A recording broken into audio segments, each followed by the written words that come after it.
ಈಗ ಪೊಲೀಸರ ಕತೆ ಹೆಂಗಾಗ್ಬಿಟ್ಟಿದೆ ಅಂತಂದರೆ ಪೆಟ್ರೋಲ್ ಬಂಕ್ಗಳಿಗೂ ಕೂಡ ಸೆಕ್ಯೂರಿಟಿಯನ್ನು ಕೊಡೋ ಪರಿಸ್ಥಿತಿಗೆ ಬಂದುಬಿಟ್ಟಿದ್ದಾರೆ. ಯಾಕೆ ಅಂತಂದರೆ ಜನ ಹೋಗ್ಬಿಟ್ಟು ಪೆಟ್ರೋಲ್ ಕೊಡ್ತಾ ಇಲ್ಲ ಅಂತ ಹೇಳಿ ಗಲಾಟೆ ಮಾಡಿಬಿಟ್ರೆ ಏನು ಮಾಡೋದು? ಸುಬ್ರಹ್ಮಣ್ಯ ನಗರದಲ್ಲಿರುವಂಥ ಬಂಕ್ಗೆ ಪೊಲೀಸ್ ಸೆಕ್ಯೂರಿಟಿಯನ್ನು ನೀಡಿದ್ದಾರೆ.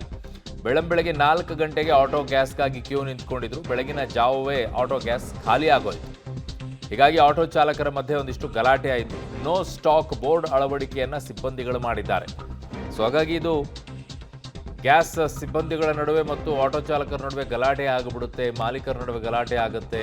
ಆ ಕೋಪದಲ್ಲಿ ಏನಾದರೂ ಹೆಚ್ಚು ಕಡಿಮೆ ಆಗೋದು ಬೇಡ ಅಂತ ಹೇಳಿ ಈಗ ಪೊಲೀಸರನ್ನು ಕೂಡ ಅಲ್ಲಿ ನಿಯೋಜನೆಯನ್ನು ಮಾಡಿದ್ದಾರೆ.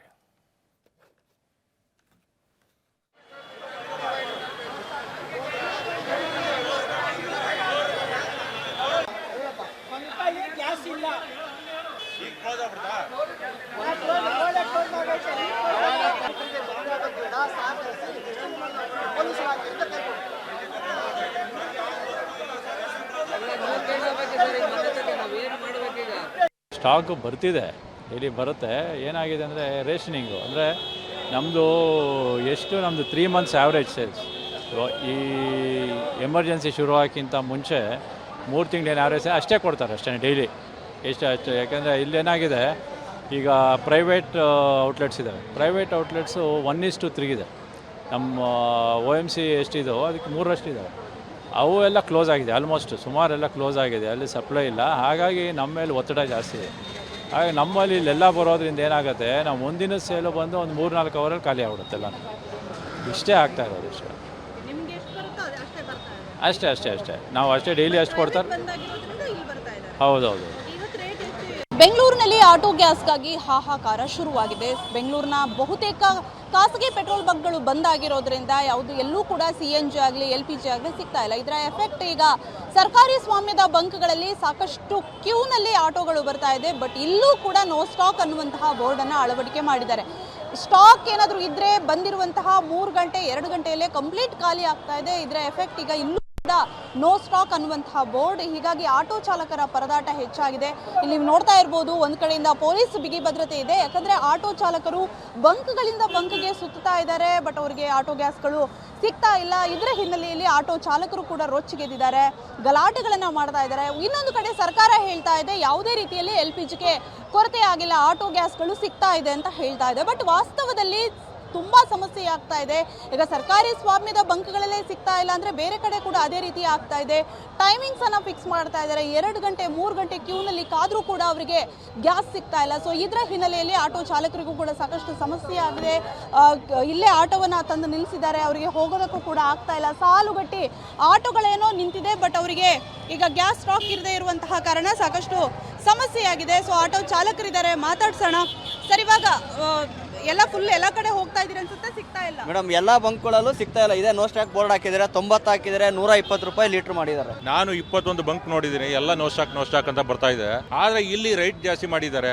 ಆದ್ರೂ ಸಹಿತ ಬಂದಿದ್ದೀವಿ ಕ್ಯೂ. ಬೆಳಗ್ಗೆಯಿಂದ ಇಲ್ಲ 1,000-1,500 ಜನ ಆಟೋ ಇತ್ತು, ಆದ್ರೂ ಸಹಿತ ಯಾವತ್ತೂ ಇಲ್ಲ ನೋ ಸ್ಟಾಕ್ ಅಂತ ಇದೆ, ನೋ ಸ್ಟಾಕ್ ಅಂತ ಹೇಳ್ತಾ ಇದೆ. ಇದ್ದಿದ್ದ ರೈಟ್ ಇನ್ನ ಪೂರ್ತಿ ಜಾಸ್ತಿ ಮಾಡ್ತಾರೆ. ಸರ್ಕಾರ ಹೇಳ್ತಾ ಇದೆ ಯಾವ ಪ್ರಾಬ್ಲಮ್ ಇಲ್ಲ ಅಂತ ಹೇಳ್ತಾ ಇದೆ.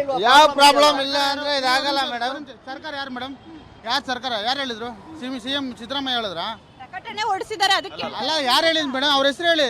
ಸರ್ಕಾರ ಹೇಳಿದ್ರಂತಾರಲ್ಲ, ಯಾರು ಅವ್ರ ಹೆಸರು ಹೇಳಿ.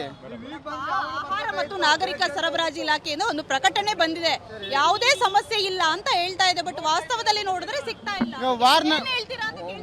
ಸರ್ಕಾರಕ್ಕೆ ಏನ್ ಹೇಳ್ತೀರಾ? ಸರ್ಕಾರ ನಮ್ಮ ಬಗ್ಗೆ ಕಣ್ಣು ಮುಚ್ಕೊಂಡ್ಬಿಟ್ಟಿದೆ. ಆಟೋದವ್ರು ಇಲ್ಲಿ ಇದಾರಂತ, ಬೆಂಗಳೂರಲ್ಲಿ ಗಾಡಿ ಓಡಿಸ್ತಾರೆ, ಕರ್ನಾಟಕದಲ್ಲಿ ಗಾಡಿ ಓಡಿಸ್ತಾರೆ ಆಟೋದವರು, ಆಟೋ ಚಾಲಕರು ಇದ್ದಾರೆ ಅಂದ್ಬಿಟ್ಟು, ಬಡಬಾವಿಗಳು ಇದ್ದಾರೆ ಅಂದ್ಬಿಟ್ಟು ಅವ್ರಿಗೆ ಕಣ್ಣೇ ಕಾಣಿಸ್ತಾ ಇಲ್ಲ. ಸಿದ್ದರಾಮಯ್ಯ ಅವ್ರಿಗೂ ಕಣ್ಣು ಕಾಣಿಸ್ತಾ ಇಲ್ಲ, DK ಶಿವಕುಮಾರ್ ಅವ್ರಿಗೂ ಕಣ್ಣು ಕಾಣಿಸ್ತಾ ಇಲ್ಲ, ಇವ್ರು ರಾಮಲಿಂಗಾರೆಡ್ಡಿ ಅವ್ರಿಗೂ ಕಣ್ಣು ಕಾಣಿಸ್ತಾ ಇಲ್ಲ. ಇದೇ ಸರ್ಕಾರಕ್ಕೆ ಯಾರಿಗೂ ಕಣ್ಣು ಕಾಣಿಸ್ತಾ ಇಲ್ಲ. 25 ದಿವಸ ಆಯ್ತು, 30 ದಿವಸ ನಡೀತೈತೆ, ವಾರ ನಡೆದಿ. ಓಕೆನಾ? ಎಲ್ಲ ನಮ್ಗೆ ಏನು ಬರ್ತಾರೆ ಎಲ್ಲ ಕೇಂದ್ರ ಸರ್ಕಾರದಿಂದ ಎಲ್ಲ ನಿಮ್ಗೆ ಬಗೆಹರಿಸ್ತಾ ಇರಿ. ನೀವು ನಮ್ಮ ಬಗ್ಗೆ ಏನು ಮಾತಾಡಿದ್ದೀರಾ? ಕಣ್ಣು ಮುಚ್ಕೊಂಡು ನಿಮ್ಗೆ ಓಟ್ ಹಾಕಿರೋದು, ಕಣ್ಣು ಮುಚ್ಕೊಂಡು ನಿಮ್ಮ ಕೆಲಸ ನೋಡ್ಕೊಂಡಿರೋದಕ್ಕ, ನಿಮ್ಗೆ ನೀವು ಆರಾಮಾಗಿರೋದಕ್ಕ, ವಿಧಾನಸಭೆಗೆ ಹೋಗಿ 4 ಮಾತು ಮಾತಾಡ್ಬಿಟ್ಟು ಮನೇಲಿ ಮಲ್ಕೊಳ್ಳೋದಕ್ಕ ನಿಮ್ಗೆ ಓಟ್ ಹಾಕಿರೋದು. ಸ್ಕೂಲ್ಸ್ ಸ್ಟಾರ್ಟ್ ಆಗಿದೆ. ಆ ಮಕ್ಕಳ ಕತೆ ಏನು? ನಾವು ಬುಕ್ಸ್ ಇಸ್ಕೊಳ್ಳೋದ, ಗ್ಯಾಸ್ ಹಾಕೋದ, ಗ್ಯಾಸ್ ಹುಡುಕೋದೇ ದೊಡ್ಡ ಕೆಲಸ ಆಗ್ಬಿಟ್ಟಿದೆ. ಗ್ಯಾಸ್ನ ಎಷ್ಟು ಬಂಕ್ಗಳ ಮುಂದೆ ಎಷ್ಟು ಲೈನ್ ಇದೆ. ಬೆಳಗ್ಗೆ ಡ್ಯೂಟಿ ಟೈಮಲ್ಲೇ ಕ್ಯೂ, ಒಂದನೇ ತಾರೀಕು ಆಮೇಲೆ ಬಿಸಿಲಲ್ಲಿ ಓಡಾಡಿ ಅಲ್ವಾ? ಯಾರು ನಮ್ಮನ್ನ ಕೇಳೋರೇ ಇಲ್ಲ.